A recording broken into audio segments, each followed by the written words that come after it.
decir, yo me despojo de lo que soy y de lo que tengo por amor. ¿Quién es el principio? Sino que conocemos, o sea, que Él nos... Igualarse o equipararse al poder del Señor en ninguno de sus aspectos. El mismo verso lo dice, como Dios. Dios.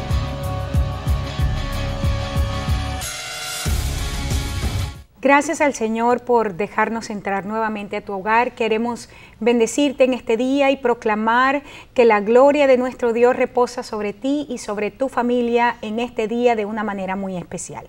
Yo soy la pastora Corey Gómez y hoy me acompaña nuevamente el pastor Luis. Quiero agradecerle porque hemos tenido una serie de programas muy interesantes y de verdad quiero darte las gracias de manera especial porque cada uno de tus aportes ha sido de muchísima bendición para el desarrollo del programa. Gloria a Dios. Y bueno, Dios, quiero darle las gracias por su audiencia, darle las gracias por el honor de poder compartir algunos de los principios que vemos en la palabra con ustedes, que están haciendo una gran bendición para nosotros como ministros, como familia. Estamos recibiendo una revelación que estamos tratando de poner en práctica de la mejor forma y que por eso queremos compartirla con ustedes. Y bueno, este tiempo maravilloso, 2012, un año muy especial, y queremos invitarte como pastores de la Iglesia Avance Global aquí en Houston. Queremos invitarte a nuestra congregación, que puedas estar allí en el local donde nos reunimos, en el 12656 de la Gold Road, Houston, Texas 77077, o puedas ir a conocer un poco más de nosotros en nuestra página de internet en la www.globaladvancedchurch.org, o también conocernos o compartir con nosotros en Facebook. Buscas la iglesia allí de Global Advanced Church y pones que te gusta, you like, y allí vas a poder ser parte de recibir todos los mensajes que estamos dando. Bueno, muchas gracias. Soy el pastor, como ya lo dijo mi esposa, pastor Luis Gómez. Bueno, Luis, y hemos venido tratando, para la audiencia, llevamos ya 10 programas con el día de hoy. Estamos hablando acerca del espíritu y el poder de Elías. Y los primeros programas fue la introducción, porque estábamos hablando acerca de qué es lo que, cuál es esa atmósfera o el clímax espiritual que propicia que esta unción se suelte desde el cielo. Y eso fue lo que estuvimos viendo y estuvimos estudiando varios pasajes sumamente interesantes del libro de Isaías. Pero a partir de este programa quisiera que pudiéramos empezar ahora a desmenuzar el profeta, su carácter, su desarrollo, vamos a decir, su caída, y ver qué fue lo que Dios hizo con este hombre. Hay cosas que me apasionan de Elías y desde ya déjame decirte, en estos días atrás el Señor empezó a hablar a mi vida de una manera muy particular sobre este profeta. Y tú sabes, yo vengo por muchos años enseñando sobre Elías porque es uno de mis modelos proféticos que me apasiona. Sin embargo, una de las cosas que yo enseñaba de Elías, y esto lo vamos a ver más adelante con bastante detalle, y ojalá que para ese programa podamos estar juntos. Pero una de las cosas que yo pensaba y que había enseñado de Elías, justamente el Señor hace unos días atrás empezó a hablarme y a decirme, te voy a mostrar, te voy a revelar algunos aspectos del proceso en la vida de Elías que hicieron que fuese un siervo verdaderamente útil en mis manos, y que la unción que yo entregué para que él hiciera volver el corazón de Israel, de los rebeldes, a su Dios, que es la unción que debe ser derramada en este tiempo. Te voy a revelar cómo es que yo formé ese corazón en este hombre. Así que para mí es apasionante poder hablar de Elías desde una perspectiva aún nueva para mí, después de haber enseñado por tantos años. Así es que me gustaría que para los que están siguiendo la serie puedan buscar allí en sus Biblias Primera de Reyes 17. Vuelvo a decirte, vamos a empezar a ver ahora a Elías como personaje. Ya hablamos de esa unción que se suelta, de ese contexto o de esa atmósfera espiritual. Ahora vamos a ver a Elías como personaje. Y encontramos aquí en Primera de Reyes 17:1 que dice, entonces Elías Tisbita, que era de los moradores de Galaad, dijo a Acab, vive Jehová Dios de Israel en cuya presencia estoy. Es importante que hablemos un poquito en qué contexto aparece Elías. O sea, encontramos que Acab, el rey de Israel, heredero legal por linaje, por nacimiento, era el heredero al trono. Estaba gobernando legalmente. Pero este hombre se casa con una mujer cuyo nombre es Jezabel, era hija del sacerdote de los Sidonios y era adoradora a Baal. Y esta mujer viene a Israel y pervierte completamente, no solamente a Acab como rey, e introduce la adoración dentro de lo que era su familia, pero pervierte a la nación entera. Y encontramos para este momento que Elías aparece, una de las condiciones más tristes y miserables en las cuales vamos a decir, la nación de Israel cayó. De hecho, se menciona que es uno de los momentos más bajos a nivel moral y espiritual en la historia de Israel. Alejados completamente de su Dios y vueltos a la adoración de los Baales. Sí, no solamente era un dios, ella adoraba varios dioses.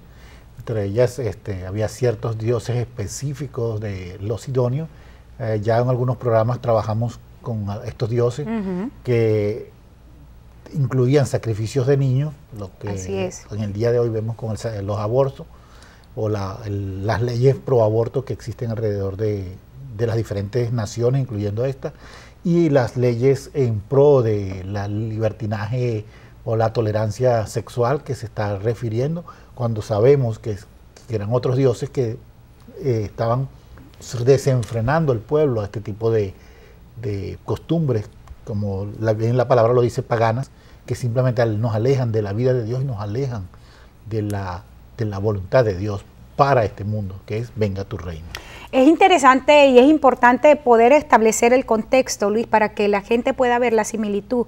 ¿Por qué la unción Elías tiene que venir en un tiempo como este? Encontramos entonces a un hombre que tenía que gobernar Israel, vamos a llamarle el ministro, que tenía que había sido colocado sobre la nación, la iglesia, y se casa con cosas que Dios abiertamente había dicho, no entra a mi pueblo, no va a contaminar a mi pueblo. Y esto es exactamente el contexto en el cual estamos en el tiempo presente. Sí, y es bueno aclarar esto porque los sidonios eran parte de Canaán. Eran parte de la gente que Dios había dado orden específica de no relacionarse. Dios ha dado órdenes específicas a la iglesia de no relacionarse con el humanismo. ¿Por qué el humanismo? Porque el humanismo tiene que ver con el orden adámico. Y si nosotros no somos de ese orden, somos del orden de Cristo. Amén. Entonces somos del orden de que produce vida, no que son almas vivientes. Cuando entendemos estos principios, entendemos que mucho de lo que se está haciendo en la sociedad actual es adoración sidónica o adoración cananita. Los cananeos tienen mucha perversión. Los cananeos crearon tantas perversiones, de ahí donde nacen las sociedades machistas y las sociedades feministas de las costumbres cananeas, nacen el pervertir cómo se maneja la familia, el pervertir la independencia, el pervertir todo este tipo de cosas que están haciendo una perversión en la familia, y porque creyendo que ser independiente, por ejemplo, uno de los problemas que hay con los jóvenes, quiero ser independiente, quiero tener el control de mi vida, cuando realmente entendemos por las diferentes cosas que suceden en las diferentes sociedades, que la familia es lo que sostiene una sociedad. Una familia fuerte le dan a una sociedad una fuerza en todas las áreas, porque tienen una moralidad adecuada, porque tienen una ética adecuada, y eso va a producir una economía adecuada. Lo que pasa es que, por ejemplo, la filosofía humanista, utilizando el término en cuanto a lo que es relaciones, ha introducido el valor, como tú bien lo dices, independencia, cuando el valor bíblico se llama interdependencia. Y Pablo lo dice de una manera hermosísima en diferentes partes de sus cartas, pero me gusta cuando en Romanos dice que siendo muchos somos un solo cuerpo, interdependientes. Somos miembros que interdependemos los unos de los otros y que los unos a los otros, a causa de la función que tenemos, entonces nos alimentamos y nos edificamos en amor. Sí, y esto es lo que nos lleva, tratando de colocar un poquito más el contexto alrededor de Elías y el contexto de lo que pasa, que esta sociedad nos está llevando a una vida que solo vive para una generación. Escuchamos de grandes personajes de esta época que dicen: yo hice riqueza para mí, que mi hijo haga su riqueza para él. Esos personajes que han sido tomados y referenciados por mucha gente diciendo esto es lo que tiene que hacerse, cuando eso no es bíblico. Nuestro Dios es un Dios de generaciones. Dios de Abraham, Dios de Isaac y Dios de Jacob. Cuando estudiamos el Salmo 78, podemos ver que dice que la bendición va a diferentes generaciones y tenemos que comentar los grandes milagros de Dios para que eso perdure por las diferentes generaciones.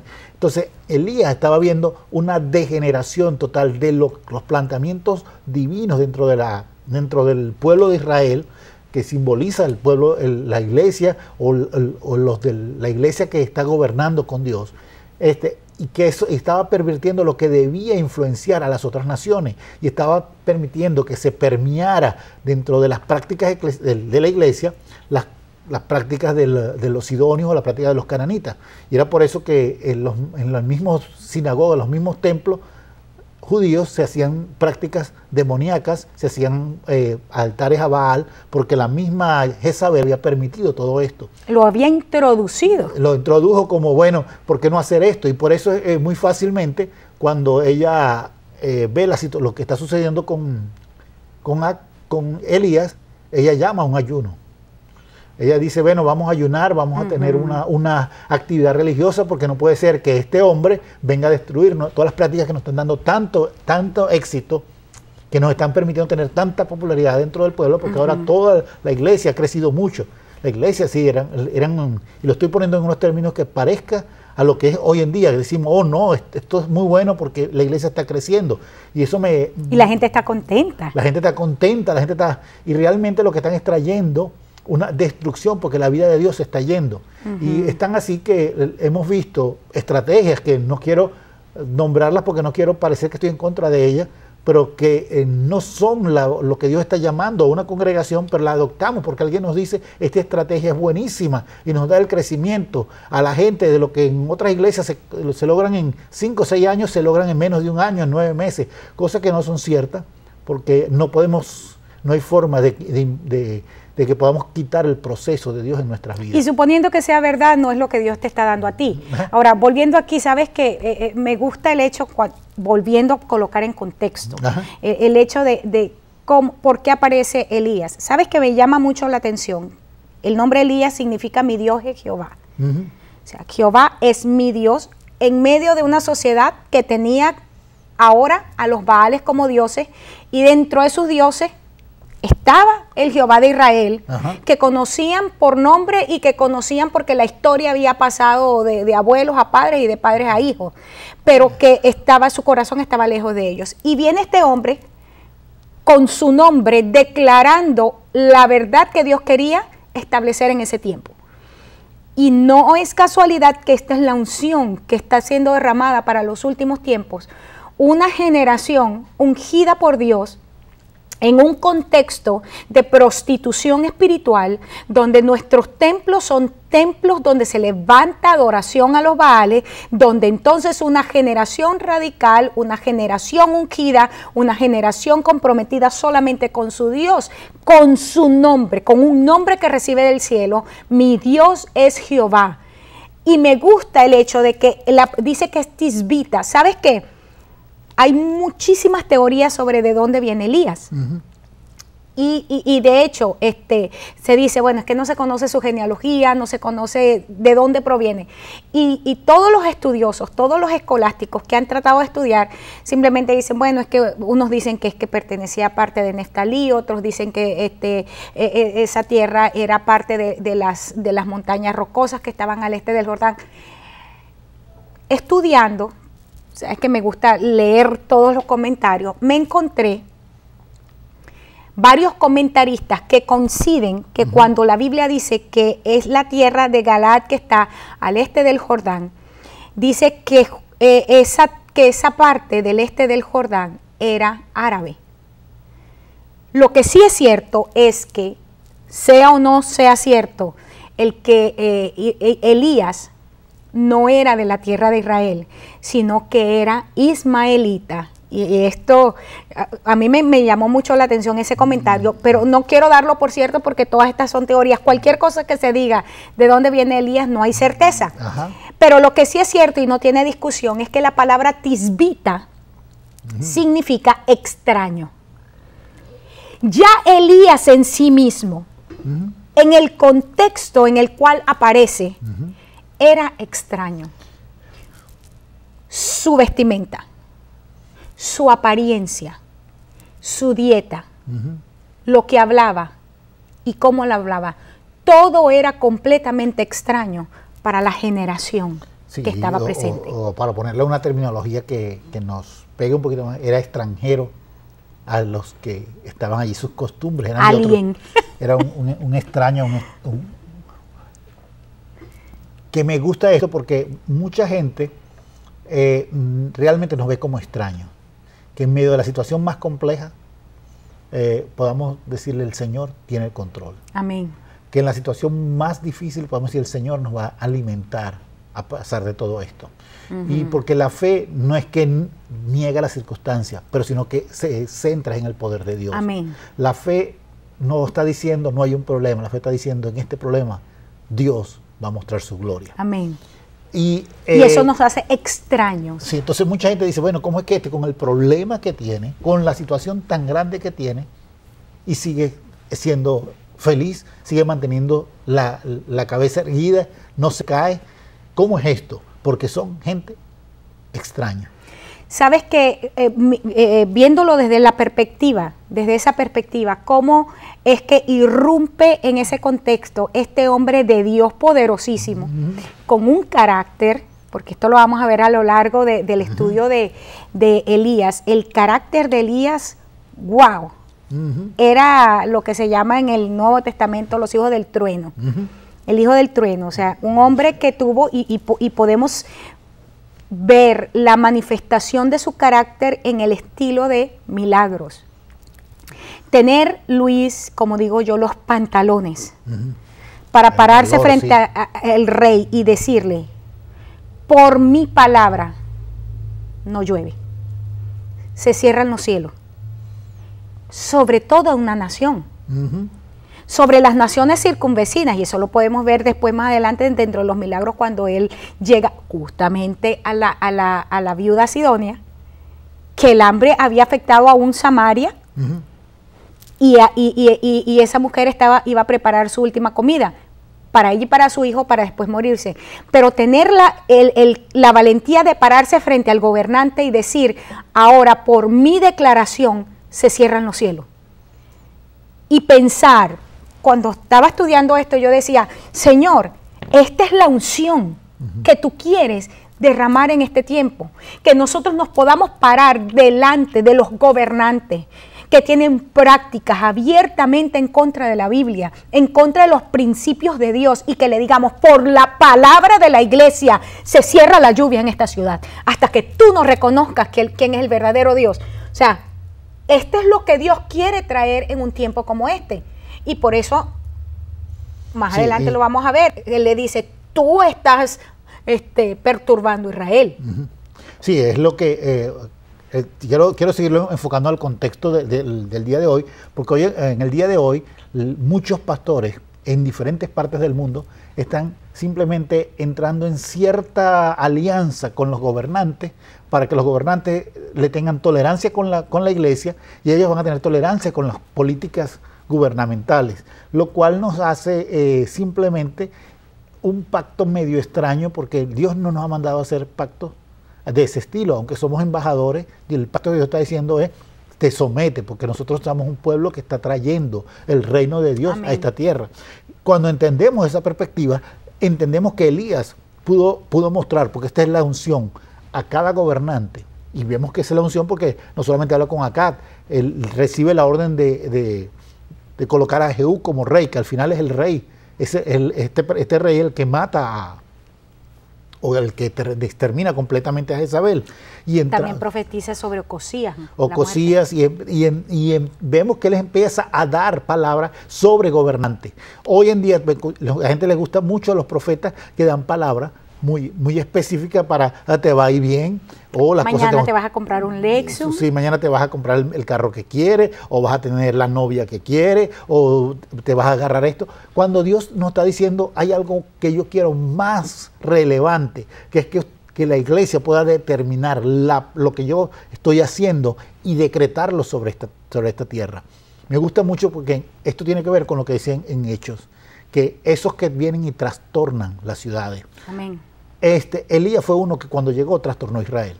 Completamente, y nunca más fue la misma. Ajá. Elías trastornó los pueblos circunvecinos y le daba miedo. Llegó Elías, ¿qué irá a pasar? ¿Cuántos de nosotros llegamos a los lugares y la gente ni se dio cuenta que llegamos? Porque no estamos teniendo esa relación con Dios que tenía Elías, que me gusta mucho porque él dice, lo que le dice a Cadés, vive Jehová en cuya presencia estoy. Yo no estoy saliéndome de la presencia de Dios, yo estoy viendo una relación tal con Dios que me mantengo en su presencia. Y no necesito que me deje un momentico para yo ir a orar y ayunar para saber que te voy a responder, sino que a causa de que estoy en su presencia, entonces yo puedo hacer la declaración que está saliendo del trono.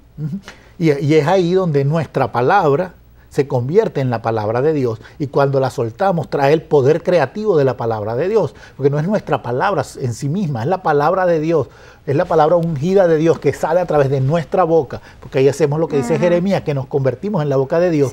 Y cuando estamos en su presencia recibimos el decreto, lo soltamos, y entonces la boca de Dios está diciendo lo que pasa. Y cuando él dijo, decreto sobre esta nación que 3 años no va a llover, o que por mi boca se cierra los cielos y no va a llover, está diciendo claramente, por mi boca, por la boca de Dios, se está soltando el poder y está diciéndole a las nubes, no den agua sobre este lugar. Wow.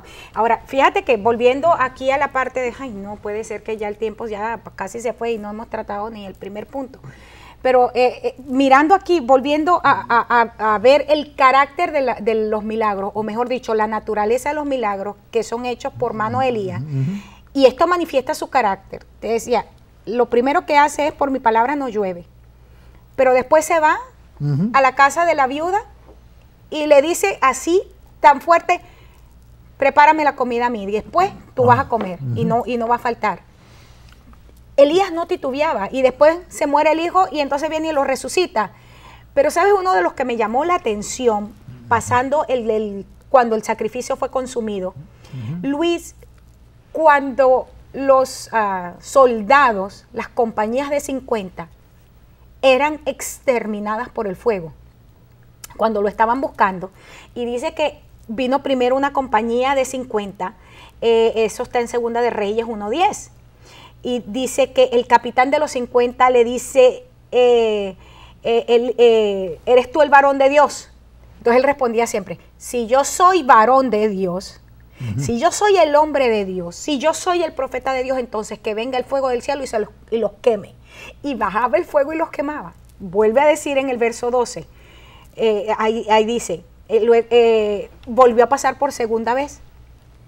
Si yo soy varón de Dios, porque vino otra compañía de 50, yo estaba leyendo eso y me daba risa, pero risa en el buen sentido de la palabra, de pensar, wow, en un momento como este, los titulares en el periódico es un falso profeta, asesino y todo, ¿no? Y el hombre lo que estaba diciendo es, por ser un hombre de Dios que descienda fuego del cielo, lo que estoy diciendo es que cada milagro manifestaba el carácter de un hombre que no iba a comprometer sus valores con el sistema. Hasta que el tercer capitán, eso lo vemos ahí en Segunda de Reyes 1, fue más vivo, y cuando llegó, dice que se postró en el suelo y le dijo, ten piedad de mí, compadécete de estos hombres, o sea, tenemos familia. Y entonces el Señor le dice, anda, ve con él y preséntate. Es increíble todo este tipo de milagros. Y para mí, aplicándolo, porque ya nos queda tan poquito, aplicándolo, el carácter de una generación, Luis. Una generación que va a andar con los de a caballo. Por cierto que tenemos que desarrollar ese tema, el carácter de la generación de los últimos tiempos, basado en el libro de Joel capítulo 2. Es una generación que aún cayéndose para atrás dice que no se va a herir. Es una generación que está presta para escuchar la voz de su Dios, porque cuando seguimos leyendo es que el Espíritu Santo ha descendido y el Espíritu Santo ha venido y ha transformado nuestras vidas. Pero la marca más tremenda de esa unción Elías que está siendo derramada es que es una generación comprometida solamente con Dios y no está interesada en hacer que los demás se sientan bien, sino que Dios sea glorificado. Y el otro compromiso es mostrar la gloria de Dios, la vida de Dios al pueblo que debe estar gobernando con Dios. Aleluya. Wow. Queda ya 2 minutos, pero vamos a terminar. Solamente quiero mencionar lo que vamos a tratar en el programa del día de mañana. Hubo 4 cosas que Elías hizo cuando fue a hacer el sacrificio en el Monte Carmelo. Son 4 principios que Dios quiere hacer en nosotros y a través de nosotros. Amén. Para la iglesia de este tiempo. Así es que vamos a ver un poquito acerca de lo que es el retorno al compromiso espiritual con nuestro Dios, tomando el modelo Elías en el Monte Carmelo. Sí. Wow, eso es uno de esos casos muy tremendos que vale la pena que podamos... Vale la pena estudiarlo. Así es que queremos invitar a nuestra audiencia a que pueda estar con nosotros y puedas recibir una impartición grande. Yo ya estoy emocionada. Me encanta este personaje. Me anima, me motiva, me hace sentir que bueno que somos extraños. Dios es bueno. Te invito entonces a nuestro siguiente programa. Vamos a seguir tratando el tema del poder y la unción de Elías. Gracias por sintonizarnos. Nuevamente, nuestro número de teléfono es el 713-408-3068. Queremos invitarte a que nos llames por teléfono, entremos en acuerdo de oración, entremos en acuerdo de intercesión y empecemos a declarar la vida de Dios sobre ti, sobre tu familia, sobre tu ministerio, sobre tu comunidad, sobre nuestras naciones. Gracias por estar con nosotros en este día y yo declaro en el nombre de Jesús sobre todas las cosas que esta palabra empieza a moldear en ti el carácter, al punto de entender que tú has sido llamado para un tiempo como este y has sido escogido para un tiempo como este para traer la gloria de Dios, que la gloria de Dios llene todos los confines de la tierra. La gloria de Dios nos llena como el agua cubre la mar. Gracias nuevamente, que Dios te bendiga, Dios te guarde, que haga resplandecer su rostro sobre ti y haga de ti misericordia. Lucha hasta que veas el propósito de Dios. Que hemos tenido una relación